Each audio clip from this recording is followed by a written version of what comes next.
Xavi, Ramos, Iniesta, Puyol, Torres ve diğer ulduzların olduğu komandada müdafiənin sol cinahında bir oyuncu vardı. Ne kadar tanıyırsınız bilmirəm ama karşıdaki saniyeleri şu an Capdeviləyə əsir olunur. Tariqa yetirməsi Capdevila.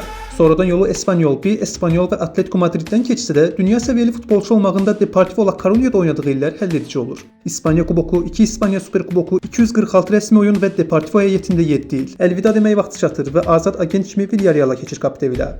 Nihat Kahveci, Diego Forlan ve Marcos Sennalı Villarreal'la nağıl kimi keçən 2007-2008 mövsümünün sonunda Luis Aragonés'in dəvəti ilə Avropa çempionatı üçün atanından tutanına ulduzlardan ibarət İspanya millisinə dəvət alır. Burada qazanılan çempionluqdan sonra 2010 dünya çempionatında da sol cinah ona əmanət edilir.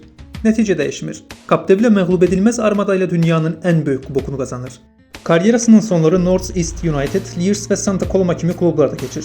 2017-ci ildə isə butları asmaq vaxtı çatır Capdevila üçün. Futbolçu olduğu illərdə qısa müddətli Atletico Madrid dövrünü saymasaq heç bir top klubda oynamadı şu an. Amma onu xüsusi edən əsas cəhətlərdən biri də buydu. Barcelona ve Real Madrid karması kimi görünən heyətdə bir Villarreallı futbolçu. Şu an Capdevila Mendes.